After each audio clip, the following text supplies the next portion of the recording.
சுபைக்குழுவில் இணைந்துள்ள ஆசிரியர்கள் அனைவருக்கும் வணக்கம். ஆசிரியர்களே, தற்பொழுது நாம் காண இருக்கக்கூடிய பகுதியானது முதுகலை பட்டதாரி ஆசிரியர் தேர்வு பிஜிடிஆர்பி எக்ஸாம் 2025. இந்த தேர்விற்கு தயாராகக்கூடிய நமது சுபைக்குழு ஆசிரியர்களுக்காக ஒவ்வொரு நாளுமே நம்ம பயிற்சி வகுப்புகளானது கொடுத்துட்ருக்கோம். சைக்காலஜி ஒரு பகுதியோ, எஜுகேஷன் ஒரு பகுதியோ, உங்களுக்கு வெற்றியை தீர்மானிக்கக்கூடிய பகுதிங்கிறது இதுங்கிறதுனால உங்களுக்கு இந்த பகுதியில் பயிற்சி கொடுக்குறோம். அப்புறம் உங்களுக்கு free test, paid test, study material, question பேங்க்ஸை ஒன் பை ஒன்னாக நம்ம ப்ராசஸ் பண்ணிகிட்ருக்கோம். இதில் பயிற்சி வகுப்பில் இன்று எஜுகேஷனில் பார்த்திங்கன்னா 5வது பகுதியை நம்ம பார்க்க போகிறோம். இந்த பகுதி வெரி இம்பார்ட்டண்ட்டாக இருக்கக்கூடியது பெண் கல்வி, உமன்ஸ் எஜுகேஷனை பற்றி நம்ம என்ன செய்ய போகிறோம், பார்க்க போகிறோம். ஸோ ஒரு முழுமையான தகவலின் தொகுப்பு இந்த பயிற்சி வகுப்பு. ஸோ அது மட்டும் இல்லாமல் நம்முடைய சுபைக்குழுவில் psychology, education, GK, Tamil eligibility test, so இந்த 4 பகுதிக்கு கிட்டத்தட்ட பார்த்திங்கன்னா உங்களுடைய வெற்றியை தீர்மானிக்கக்கூடிய பகுதினா இதுதான். கடந்த முறை வாய்ப்பை தவறவிட்ட அனைத்து ஆசிரியர்களுமே இந்த பகுதியில் கவனம் செலுத்தாதது தான்ங்கிற ஒரு காரணத்தை அடிப்படையாக வைத்து நம்ம நினச்சிடறோம். இதில் A to Z உங்களுக்கு ஸ்டடி மெட்டீரியல் கொடுக்குறோம். அந்த மெட்டீரியல் வாங்கக்கூடிய ஆசிரியர்களுக்கு ஃப்ரீ டெஸ்ட் நம்ம கண்டக்ட் பண்ணுறோம். அதே மாதிரி பெய்டு டெஸ்ட்டாக இருக்கட்டும், அதே மாதிரி பார்த்திங்கன்னா நார்மலாக அனைவரும் பயன்படுத்தி கொள்ளக்கூடிய அளவிற்கு வாரத்தில் 2 தேர்வுகள் free test, study material, question bank. So ஒவ்வொன்றாக தலைப்புகள் வாரியாக கொஷின் பேங்க் நம்ம க்ரியேட் பண்ணியிருக்கோம். இது ஃபுல்லாமே 2025 சைக்காலஜிக்காக நம்ம உருவாக்கியிருக்கக்கூடிய பகுதி. ஆசிரியர்கள் சுபைக்குழுவை முழுமையாக பயன்படுத்திக்கோங்க. இன்றைய பயிற்சி வகுப்புக்குள்ளே நம்ம போயிடுவோம். ஸோ பெண் கல்வின்னு சொல்லும் பொழுது ஆண்களுக்கும் கல்வி கற்பதில் என்னென்ன வசதிகளும் வாய்ப்புகளும் இருக்கின்றனவோ அவற்றுக்கு நிகராக பெண்களுக்கு கல்வி கற்பதற்குரிய அனைத்து வசதிகளையும் ஏற்படுத்தி தருவது தான் பெண் கல்வி. ஒரு ஆண் கல்வி கற்பதால் அது அவருக்கு மட்டுமே பயன்படுகிறது. ஒரு பெண் கல்வி கற்பதால் அது அவரது குடும்பமே கல்வி கற்பதற்கு சமம் என்று கூறியவர் சுவாமி விவேகானந்தர். ஆணுக்கும் இணையாக பெண்களும் அறிவு பெற்றால் இவ்வையகம் தலைத்து ஓங்கும் என்று கூறியவர் பாரதியார். பெண்களுக்கும் ஆண்களைப் போலவே இணையான கல்வி வழங்குவதோடு மட்டுமின்றி அவர்களுக்கு தேவைப்பட்டால் சிறப்பான கல்வியும் வழங்க வேண்டும் என்று கூறியவர் மகாத்மா காந்தியடிகள். லார்டு வில்லியம் பெண்டிங், டல்கௌசி, ஹர்ஷன் பிரபு போன்றவர்கள் பெண் கல்வியில் ஆழ்ந்த அக்கறை காட்டியவர்கள். ஸோ மிக முக்கியமான பாயிண்ட், அப்படியே அண்டர்லைன் பண்ணிக்கோங்க. லார்டு வில்லியம் பெண்டிங் பிரபு, அதே மாதிரி டல்கௌசி பிரபு, ஹர்ஷன் பிரபு, இவர்கள் பெண் கல்விக்கு அதிக முக்கியத்துவம் கொடுத்தவர்கள். அதே மாதிரி பாருங்க, ராஜாராம் மோகன் ராய், ஈஸ்வர சந்திர வித்யாசாகர் ஆகியோர் பெண் கல்வியை ஆதரித்தவர்கள். கல்கத்தா பல்கலைக்கழக குழு மைக்கேல் சாதர் 1917 பெண்களுக்காக தனி கல்வி நிறுவனங்கள் உருவாக்க வேண்டும் என்றும் பெண்களுக்கு தனிப்பட்ட பாடத்திட்டம் அமைக்க வேண்டும் என்றும் பரிந்துரை செய்தது. முக்கியமான பகுதி, அப்படியே அண்டர்லைன் பண்ணிக்கோங்க. கல்கத்தா பல்கலைக்கழக குழு மைக்கேல் சாதர் 1917 பெண்களுக்காக தனி கல்வி நிறுவனம் உருவாக்க வேண்டும் என்றும் பெண்களுக்கு தனிப்பட்ட பாடத்திட்டம் அமைக்க வேண்டும் என்றும் பரிந்துரை செய்த குழு கல்கத்தா பல்கலைக்கழக குழு, இல்லைன்னா மைக்கேல் சாதர் குழு. அமைக்கப்பட்ட ஆண்டு 1917. ஸோ இந்த ஆண்டுகளை மெயினாக இதில் பார்த்துக்கோங்க. ஒவ்வொரு குழு, அந்த குழு பார்த்திங்கன்னா அமைக்கப்பட்ட ஆண்டு. ஸோ இது பார்த்திங்கன்னா ஒரு முக்கியமான பகுதியாக இந்த பகுதியில் இருக்கக்கூடியது. ஸோ அதனால் இதை மெயினாக நீங்கள் என்ன செஞ்சுக்கோங்க, ஃபாலோ பண்ணிக்கோங்க. 1926 ஆண்டு அகில இந்திய பெண்கள் சங்கம், all India women's association. So இது அப்ரிவேஷனில் நம்மளுக்கு என்ன செய்யலாம், கேட்கலாம். அப்ரிவேஷனில் கேட்கக்கூடிய பகுதி AIWA என்ன பார்த்திங்கன்னா ஆல் இந்தியா உமன்ஸ் அசோசியேஷன், அகில இந்திய பெண்கள் சங்கம். இப்போ 1926 ஆண்டு அமைக்கப்பட்டது. காந்தியடிகள் பெண் கல்வியில் அதிக ஈடுபாடு காட்டினார். யார் பெண் கல்வியில் அதிக ஈடுபாடு காட்டியது சொல்லி பார்க்கும் பொழுது காந்தியடிகள் அதிக ஈடுபாடு காட்டினார். அவர் பர்தா அணியும் வழக்கத்தை வன்மையாக எதிர்த்தார். 20ஆம் நூற்றாண்டு தொடக்கத்தில் ஹர்ஷன் பிரபு, மெயினானது அண்டர்லைன் பண்ணிக்கோங்க, 20ஆம் நூற்றாண்டின் தொடக்கத்தில் ஹர்ஷன் பிரபு பெண் கல்வியில் ஆழ்ந்த அக்கறையை காட்டினார். ஹர்ஷன் பிரபு 20ஆம் நூற்றாண்டு தொடக்கத்தில் பெண் கல்வியில் ஆழ்ந்த அக்கறை காட்டினார். மகிழ சமக்கிய திட்டம் என்பது பெண்களுக்கான கல்வி திட்டம். ஸோ மெயினானது. அப்போ பெண்களுக்கான கல்வி திட்டம் இது. பெண்களுக்கான கல்வி திட்டம் சொல்லி பார்க்கும்போது மகிழ சமக்கிய திட்டம். ஸோ அதே மாதிரி பாருங்க, என்பிஇ புதிய கல்வி திட்டம். ஸோ என்பிஇ 1986 வந்து பார்த்தீங்கன்னா பெண்களின் நிலை கல்வி பற்றி இந்த புதிய கல்வி திட்டத்தில் 1986 நியூ எஜுகேஷன் பாலிசி சொல்லுவோம், அதில் கூறப்பட்டுள்ளது. துர்காபாய் தேஷ்முக் குழு, அடுத்த குழு பாருங்க, மெயினானது துர்காபாய் தேஷ்முக் குழு அமைக்கப்பட்ட ஆண்டு 1959. துர்காபாய் தேசிய குழு அமைக்கப்பட்ட ஆண்டு எதுன்னு கேட்கலாம், 1959. பெண் கல்வி பற்றி கூறுகிறது. கல்வி பற்றிய தேசிய கல்விக் கொள்கை 1968 பெண் கல்வியை பற்றி கூறுகிறது. அப்ப இந்தியாவில் பெண்களின் நிலை பற்றிய குழுக்களின் முடிவுகள் எத்தனை? 1900 முடிவுகள் எடுக்கப்பட்டார். இந்தியாவில் பெண்களின் நிலை பற்றிய குழுக்களின் முடிவுகள் வெளியிடப்பட்ட ஆண்டு 1974. ஆர்டிகிள் 15 ஆர்டிகிள் 15 பெண்கள் மற்றும் குழந்தைகளுக்கு என கல்வி தொடர்பாக சிறப்பு விதிகள் உருவாக்குதல். ஸோ இந்த ஆர்டிகிள் 15 வந்து பார்த்தீங்கன்னா பெண்கள் மற்றும் குழந்தைகளுக்கு என கல்வி தொடர்பாக சிறப்பு விதிகளை உருவாக்குதல். அதே மாதிரி பாருங்க, ராதாகிருஷ்ணன் குழுவின் பரிந்துரை, அதே மாதிரி பல்கலைக்கழக கல்விக்குழு. ஸோ இதில் பரிந்துரையில் பெண்களுக்கு என்ன பண்ணியிருக்கிறாங்க, பெண்களுக்கு கல்வியில் வழிகாட்டல், எஜுகேஷனல் கைடன்ஸ், வாழ்க்கை பிரச்சனைகளுக்கு தீர்வு காண்பதில் வழிகாட்டுதல், பர்சனல் கைடன்ஸ். ஸோ இது ரெண்டும் வேண்டும் என்று கூறுகிறது. ஆண் ஆசிரியர்களுக்கு தரும் ஊதியம் பெண் ஆசிரியர்களுக்கும் தரப்பட வேண்டும். பொருளாதாரம், குடும்ப நிர்வாகம் ஆகிய பாடங்களை பெண்கள் பயில அறிவுரை வழங்க வேண்டும். ஸோ இது மூன்றுமே வந்து பார்த்தீங்கன்னா ராதாகிருஷ்ணன் கல்விக்குழுவினுடைய பரிந்துரை. அதே மாதிரி பாருங்க, லட்சுமண முதலியார் கல்விக்குழுவினுடைய பரிந்துரை என்ன? ஏஎல் லட்சுமண முதலியார். மனையில், அதாவது ஹோம் சயின்ஸ் மனையியல் பாடம் அதிக அளவில் பெண்களுக்கான உயர்நிலை பள்ளிகளில் கற்பிக்க வேண்டும். மெயினான பாயிண்ட், முதல் பாயிண்ட் பாருங்க, மனையில் பாடம் அதிக அளவில் பெண்களுக்கான உயர்நிலை பள்ளியில் கற்பிக்கப்படுதல் வேண்டும். முதல் பாயிண்ட். ஸோ அப்படியே அண்டர்லைன் பண்ணிக்கோங்க. இங்கே கொடுக்கக்கூடிய ஒவ்வொரு தகவலுமே மிக மிக மிக முக்கியமானது, அப்படியே குறிப்பிடுத்துக்கோங்க. பெண்களுக்கான பள்ளிகள் தேவை உள்ள இடங்களில் திறக்கப்பட வேண்டும். பெண்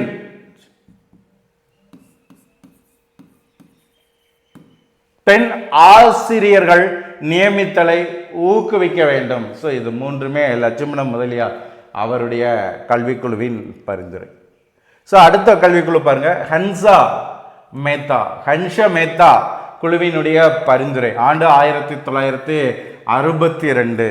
1962 ஹன்ஷ மேத்தா குழுவினுடைய பரிந்துரை என்ன? பெண் கல்விக்கான தேசிய மன்றம், national council for women's education. So பெண் கல்விக்கான தேசிய மன்றம் இக்குழுவை நியமித்தது. இந்த ஹன்ஷ மேத்தா குழு நியமிக்கப்பட்டதுன்னா பெண் கல்விக்கான தேசிய மன்றம் தான் இக்குழுவை நியமித்தது. தொடக்க பள்ளிகளில் பெண் ஆசிரியர்கள் நியமனம், இருபாலர் கல்வியை ஆரம்ப நிலையிலேயே கொண்டு வர வேண்டும். ஸோ இது இந்த குழுவினுடைய பரிந்துரையாக கூறப்படுகிறது. அடுத்தது பாருங்க, பக்தவச்சலம் கல்விக்குழுவின் பரிந்துரை. இந்த பக்தவச்சலம் கல்விக்குழுவின் பரிந்துரை செய்யப்பட்ட ஆண்டு 1963. 1963ஆம் ஆண்டு உருவாக்கப்பட்ட பக்தவச்சலம் கல்விக்குழுவினுடைய பரிந்துரை என்ன? முதல் பரிந்துரையானது பெண் ஆசிரியர்களுக்கு இலவச வீட்டு வசதி, சிறப்பு ஊதியம், போக்குவரத்து வசதிகள் போன்றவற்றை பரிந்துரை செய்தது. முதல் பாயிண்ட் பாருங்க, பெண் ஆசிரியர்களுக்கு இலவச வீட்டு வசதி, சிறப்பு ஊதியம், போக்குவரத்து வசதி போன்றவை. பெண்களுக்கு தொழில்நுட்ப கல்வி நிறுவனங்களை ஏற்படுத்துதல், பொதுமக்கள் உதவியுடன் கிராமத்தில் பெண் கல்வி உருவாக்கப்பட்டது. ஸோ இது இந்த குழுவினுடைய பரிந்துரையாக கூறப்படுகிறது. அடுத்து முக்கியமான குழு பார்த்தீங்கன்னா பேராசிரியர் கோத்தாரி குழுவின் பரிந்துரை. பேராசிரியர் கோத்தாரி தலைமையில் அமைக்கப்பட்ட குழு. இந்த கோத்தாரி கல்விக்குழுவினுடைய பரிந்துரை என்ன? பெண் கல்விக்கென தனி திட்டங்களை, முன்னுரிமைகளை, நிதியை ஒதுக்கப்பட வேண்டும். பெண் கல்விக்கென்று தனி திட்டங்கள் வேணும், அதற்கு முன்னுரிமை கொடுக்கணும், அதற்கான நிதியை ஒதுக்கணுங்கிறது முதல் பரிந்துரை. உயர் கல்வி பயிலும் மாணவிகளும் படிப்பு உதவித்தொகை மற்றும் பண உதவி அளிக்கப்பட வேண்டும். ஸோ இது ரெண்டுமே கோத்தாரி குழுவினுடைய பரிந்துரையாக இருக்கிறது. அடுத்த கல்விக்குழு டாக்டர் ராஜம்மாள் தேவதாஸ் குழுவின் பரிந்துரைகள். ஆண்டு பார்த்துக்கோங்க 1976 டாக்டர் ராஜம்மாள் தேவதாஸ் குழுவின் பரிந்துரை. உயர்கல்வியில் பெண்களுக்கு சம உரிமை, பெண்கள் கல்லூரிகளில் தனி பயிற்சி வகுப்பின் மூலம் ஆங்கில அறிவை வளர்க்க துணை செய்தல். ஸோ இது ரெண்டுமே பார்த்தீங்கன்னா டாக்டர் ராஜம்மாள் தேவதாஸ் குழுவினுடைய பரிந்துரையாக இருக்கிறது. அதே மாதிரி பெண் கல்வியினுடைய நோக்கங்கள் என்ன? குடும்ப நிர்வாகம், வேலையில் மரியாதை, சமமான பொறுப்பு, சமமான வாய்ப்பு, முடிவெடுத்தல், தற்சார்பு, சட்ட உரிமைகள், பொது வாழ்வில் பங்கேற்பு, சம உரிமை, மோதல்களுக்கு அல்ல, உற்பத்தி பெருக்கம், அணிகலன் மோகத்தை கைவிடுதல். அணிகலன் மோகத்தை கைவிடுதல், அணிகலன் மீது கொண்டுள்ள மோகத்தை கைவிடுதல், மேன்மை அடைதல். ஸோ இது ஃபுல்லாமே பார்த்தீங்கன்னா பெண் கல்வியினுடைய நோக்கங்களாக கூறப்படுகிறது. எழுத்தறிவற்ற பெண்களுக்காக உருவாக்கப்பட்ட திட்டம் என்ன? கிராமப்புறங்களில் வாழும் பெண்களின் உடல் நலம், கல்வி, தொழில் திறன் ஆகியவற்றை அடிப்படையாக கொண்டு எழுத்தறிவற்ற பெண்களுக்கான திட்டங்கள் உருவாக்கப்பட்டுள்ளது. ஸோ முதல் திட்டம் பாருங்க, ஒருங்கிணைந்த குழந்தை வளர்ச்சி திட்டம், integrated child development scheme, ICTS.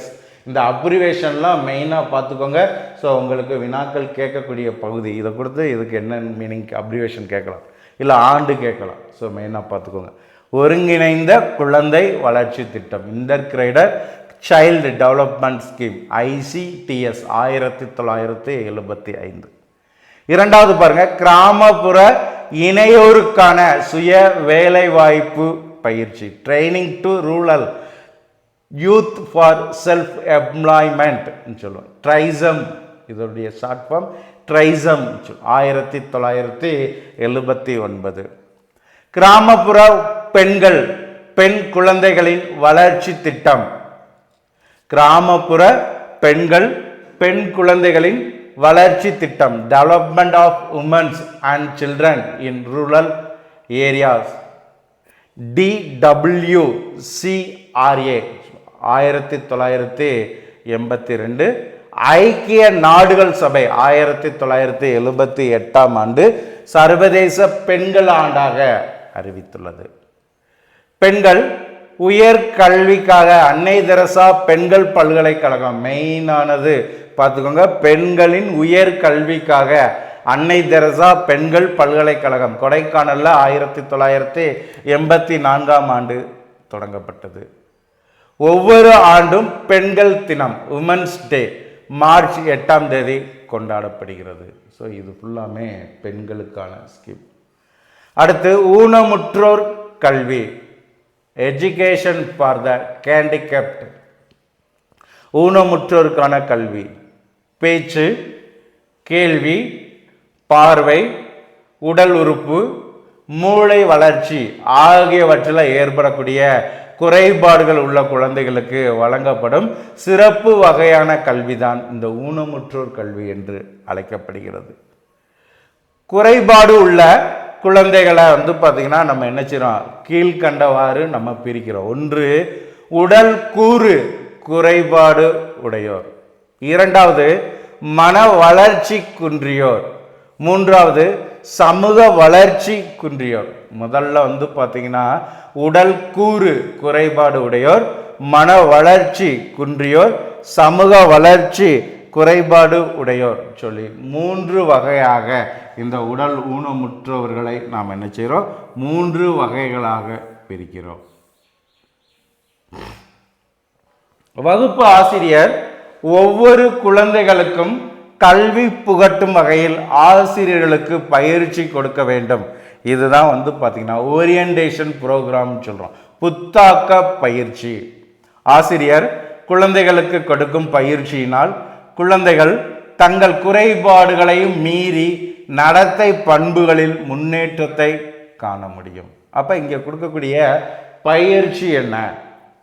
ஒன்று, தன்னிச்சையாக இயங்குவதற்கு கற்றுக் கொடுத்தல். முதல் பயிற்சி தன்னிச்சையாக இயங்குவதற்கு கற்றுக் கொடுத்தல். இரண்டாவது, தாழ்வு மனப்பான்மையை அகற்றுதல். 3, தகுந்த வேலை வாய்ப்பு துறையில் திறமை பெறுதல். உடற்கூறு அதாவது உடற்குறைபாடு உடைய குழந்தைகளுள் பார்வையற்றோர், காது கேளாதோர், ஊமையர் போன்ற புலன் இயக்க குழந்தைகளும், உடல் இயக்க குறைபாட்டினை உடையவரும், பேச்சு குறைபாடு உடையவர்களும் இந்த பகுதியில் அடங்குவர். இரண்டாவது, மன வளர்ச்சி குன்றியோரின் வகைகள் என்ன? முதல்ல பார்த்தீங்கன்னா பேதையர். இவர்களுடைய நுண்ணறிவு ஈவு என்ன? 50 முதல் 75. இவர்கள் கற்பிக்கத்தக்க மன வளர்ச்சி குன்றியவர்கள். இரண்டாவது, மூடர்கள். இவர்களுடைய நுண்ணறிவு ஈவு 25 முதல் 50. கல்வியில் முன்னேற்றம் காண இயலாது, ஆனால் பயிற்சியில் முன்னேற்றம் காண முடிவதால் கைத்தொழிலை கற்று வருவாய் ஈட்ட முடியும் இவர்களால். எனவே இவர்கள் பயிற்சி அளிக்கத்தக்க மன வளர்ச்சி குன்றியவர்கள் என்று அழைக்கப்படுவர். மூன்றாவதாக இருக்கக்கூடியவர்கள் முட்டாள்கள், இடியட்ஸ். முட்டாள்கள் நுண்ணறிவு 25ற்கு கீழ் உள்ளவர்களை நம்ம என்ன சொல்றோம், முட்டாள்கள் என்று அழைக்கிறோம். அப்போ முட்டாள்களின் நுண்ணறிவு ஈவு என்னன்னு கேட்டாங்கன்னா 25ற்கும் கீழ். ஸோ இவர்கள் முழுக்க முழுக்க மற்றவர்களை சார்ந்தே இருப்பார்கள். இதனால் இவர்களுக்கு நம்ம என்ன செய்ய முடியாது, பயிற்சி கூட அளிக்க முடியாத அளவிற்கு மன வளர்ச்சி குன்றியவர்களாக இருப்பர். அடுத்து பாருங்க, கற்பிக்கத்தக்க மன வளர்ச்சி குன்றியவர்களுக்கான கல்வி முறை என்ன? ஒன்று, பெற்றோர்களுக்கான ஆலோசனை வழங்குதல். 2, சிறப்பு பள்ளிகள், சிறப்பு மருத்துவமனைகள். 3, சிறப்பு பயிற்சி பெற்ற ஆசிரியர்கள், உளவியல் அறிஞர்கள், உளவியல் மருத்துவர்கள் இருத்தல் அவசியமாகும். 4, சிறப்பு கலை திட்டம். ஸோ இந்த 4மே கற்பிக்கத்தக்க மன வளர்ச்சி குன்றியவர்களுக்கான கல்வி முறைகள். இந்த 4ல் எது சரின்னு கேட்கலாம், எது தப்புன்னு வினாக்கள் கேட்கலாம். கான்செப்டை புரிஞ்சுக்கோங்க. மன வளர்ச்சி குறைபாடு உடையவர்களில் நுண்ணறிவு குறைவாகவும் பெற்றுள்ளோர், நுண்ணறிவு ஈவு 70க்கு குறைவாக இருப்போர், பொதுவாக கற்போர் ஆகியோரும் இதில் அடங்குவர். சமூக வளர்ச்சி குறைபாடு உடையவர்களில் நெறிபிறல் நடத்தை உடையோர், தாய் தந்தையற்றோர், அனாதைகள் ஆகியோர்கள் சமூக வளர்ச்சி குறைபாடுகள் உடையவர்களாக அறியப்படுகின்றனர். தமிழகத்தை பொறுத்த வரைக்கும் ஊனமுற்றவர்களுக்காக 47 சிறப்பு பள்ளிகளானது செயல்பட்டு வருகிறது. தமிழகத்தில் ஊனமுற்றோர்களுக்கான சிறப்பு பள்ளிகள் 47. அதே மாதிரி சிறப்பு கல்வி, ஸ்பெஷல் எஜுகேஷன் என்பது கல்வி திட்டத்தில் ஒரு அங்கமாக காணப்படுகிறது. இது ஊனமுற்ற குழந்தைகளின் உள்ளுணர்வுகளை அமைக்கப்பட்டு உள்ளது, உள்ளுணர்வுகளுக்கு ஏற்ப அமைக்கப்பட்டுள்ளது. சமுதாயத்தின் ஒரு அங்கமாக மாற்றவும் ஏற்றவாறு அமைக்கப்பட்டுள்ளது. பார்வையற்றோருக்கான கல்வி, பார்வையற்ற குழந்தைகளுக்கான கல்வி முறைகளை ஹெலன் கெல்லர் பரிந்துரைத்துள்ளார். மெயினானது அண்டர்லைன் பண்ணிக்கோங்க. பார்வையற்ற குழந்தைகளுக்கான கல்வி முறைகளை அமைத்தவர் ஹெலன் கெல்லர். தனி வகுப்பு, நடமாடும் ஆசிரியர் திட்டம், பிரெயில் நூலகம், பிரெயில் நூலகம், பிரெயில் முறை, பிரெயில் நூலகம், பிரெயில் முறை, இது ஃபுல்லாமே பார்வையற்றோருக்கான கல்வி திட்டம். ஸோ இதை பரிந்துரை செய்பவர் யாருன்னு கேட்டாங்கன்னா ஹெலன் கெல்லர். ஒவ்வொரு நாட்டிலும் கல்வி கற்கும் வயது குழந்தைகளுள் பார்வையற்றோரும் பார்வை திறன் குறைந்தோரும் 5% இருக்கக்கூடும். ஸோ ஒவ்வொரு நாட்டிலையுமே 5% வரைக்கும் இவங்க இருக்கிறாங்க. 18ஆம் நூற்றாண்டில் தான் பார்வையற்றோருக்கான கல்வி பற்றி முதன் முறையாக தனி கவனம் செலுத்தப்பட்டது, இல்லை தனி கவனம் செலுத்தப்பட தொடங்கியது. எப்போ? 18ஆம் நூற்றாண்டு.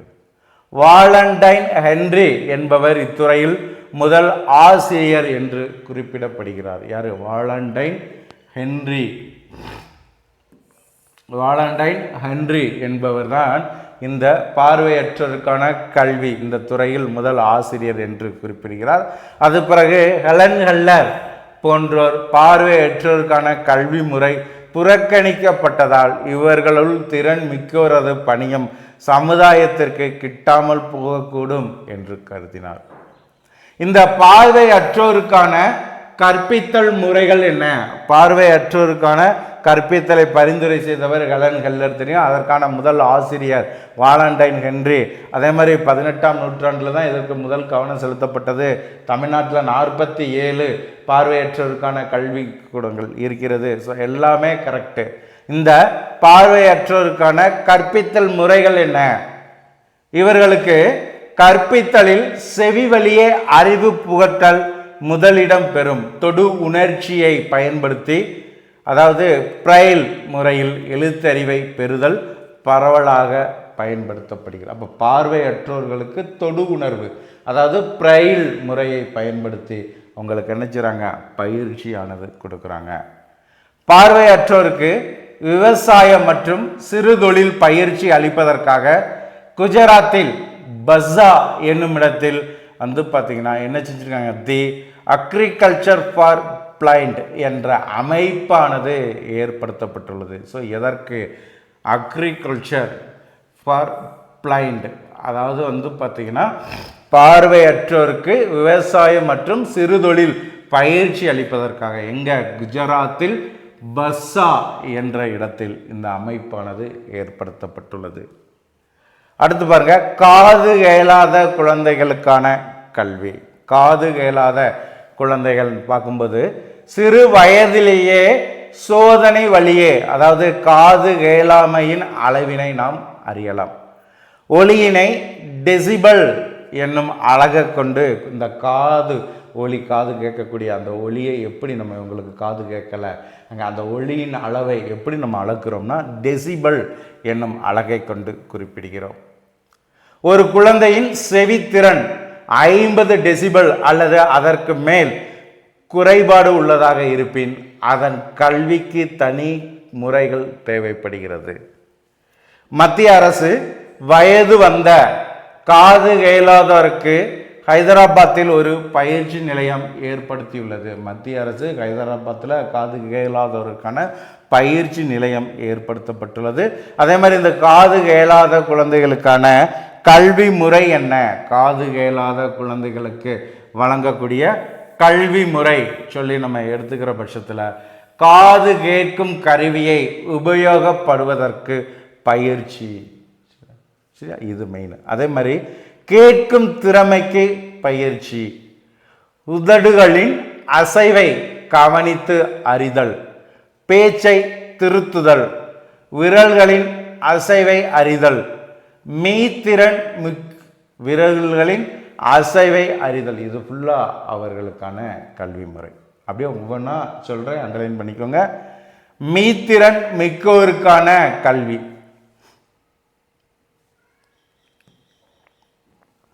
அறிவுத்திறன் மிகுந்த அளவில் பெற்றுள்ள குழந்தைகளை மெய்த்திறன் குழந்தைகள் என்று கூறுகிறார். அறிவுத்திறனை அதிக அளவு பெற்றுள்ள குழந்தைகளை மெய்த்திறன் குழந்தைகள் என்று கூறுகிறோம். பொதுவாக குழந்தைகளுள் 3 முதல் 5% வரை அறிவுத்திறன் மிக்கவராக இருக்கக்கூடும் என்று புள்ளி விவரங்களானது சொல்லுகிறது. அப்போ குழந்தைகளுக்கு பொதுவாக 3 முதல் 5 சரியா, மெயினானது அண்டர்லைன் பண்ணிக்கோங்க. 3 முதல் 5% வரை அறிவுத்திறன் மிக்கவராக பொதுவாக குழந்தைகள் காணப்படுவர் என்று புள்ளி விவரங்களானது நம்மளுக்கு எடுத்து கூறுகிறது. நுண்ணறிவு ஈவு 130க்கும் அதற்கு பெற்றுள்ள மாணவர்களை அறிவுத்திறன் மிக்கவர்களாக கருதப்படுகிறார்கள். கலை, ஓவியம், இசை, பொறியியல் போன்ற குறிப்பிட்ட துறைகளில் மிகச்சிறப்பான ஆற்றல் பெற்றோரும் திறமை மிகுந்த மாணவர்களாக கருதப்படுகிறார்கள்.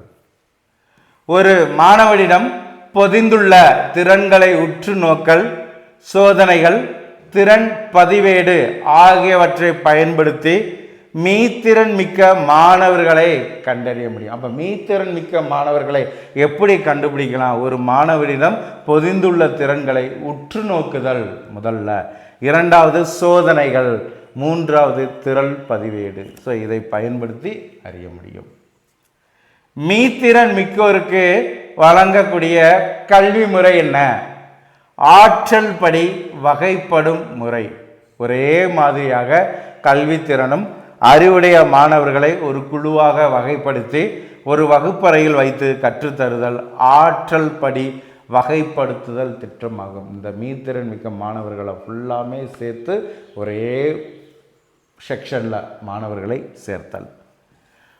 2வது வகுப்பு மாற்றத்தை விரைவுபடுத்துவது. ஒரு வகுப்பை படித்து முடிக்க சாதாரணமான மாணவர்களுக்கு எவ்வளவு காலம் ஆகிறதோ அதைவிட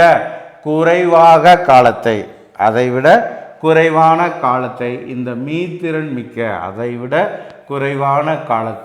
இந்த மெய்த்திறன் மிக்க மாணவர்களை வைத்து விரைவான கல்வி திட்டத்தை உருவாக்குதல். 3வது வளமை கல்வி திட்டம்.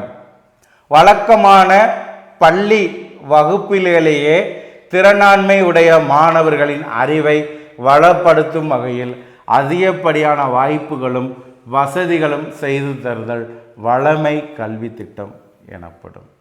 மொத்த மக்கள் தொகையில் 1.8% பேர் ஏதேனும் குறைபாடு உடையவர்களாக காணப்படுவர். பார்வையற்றோருக்கான முதல் பள்ளி அமிர்தசரஸில் 1887 உருவாக்கப்பட்டது. 1982 தேசிய நிறுவனம் டோரண்டூரில் பார்த்திங்கன்னா நிறுவப்பட்டது பார்வையற்றோருக்கு. 1982 கல்கத்தாவில் உடல் ஊனமுற்றவர்களுக்கான தேசிய நிறுவனமானது நிறுவப்பட்டது. 1982 பாம்பேயில் காது கேளவருக்கான தேசிய நிறுவனமானது நிறுவப்பட்டது. 1984 மனநலம் குன்றியவர்களுக்கான தேசிய நிறுவனம் ஹைதராபாத்தில் நிறுவப்பட்டது. ஸோ இது ஃபுல்லாமே பார்த்திங்கன்னா மிக முக்கியமான பாயிண்ட்டு. ஸோ ஒவ்வொரு ஆசிரியர்களுமே இதை மெயினாக பார்த்திங்கன்னா என்ன செஞ்சுக்கோங்க, உருவாக்கிக்கோங்க. இது உங்களுடைய அரசு பணி கனவை நனவாக்குவதற்கான வழிமுறையாக இங்கே நம்ம என்ன செஞ்சுருக்கோம், தொகுத்து கொடுத்துருக்கோம். ஒவ்வொரு பகுதியும் இந்த இதை பார்த்திங்கனாலே இந்த குறிப்புங்கிற பகுதியை மெயினாக குறிப்பெடுத்துக்கோங்க. மொத்த மக்கள் தொகையில் 1.8% பேர் ஒரு குறைபாடு, ஏதாவது ஒரு குறைபாடு இருக்கும். அதே மாதிரி பார்வையற்றோருக்கான முதல் பள்ளி அமிர்தசரஸில் 1887 உருவாக்கப்பட்டது. 1982 தேசிய நிறுவனம் டோரண்டூரில் நிறுவப்பட்டது. 1982 கல்கத்தாவில் உடல் ஊனமுற்றோருக்கான தேசிய நிறுவனம் நிறுவப்பட்டது. பாம்பேயில் காது கேளோருக்கான தேசிய நிறுவனம் உருவாக்கப்பட்டது. 1984 மனநலம் குன்றியவருக்கான தேசிய நிறுவனம் ஹைதராபாத்தில் நிறுவப்பட்டது. ஸோ இது இன்றைய பயிற்சி வகுப்பினுடைய முக்கிய தகவல். ஒவ்வொரு ஆசிரியர்களும் குறிப்பிடுத்துக்கோங்க. இது போன்ற பயனுள்ள தகவல்களை ஒவ்வொரு நாளும் பெற்றிட சுபிக்குழுவோடு இணைந்திருங்கள். நன்றி நண்பர்களே.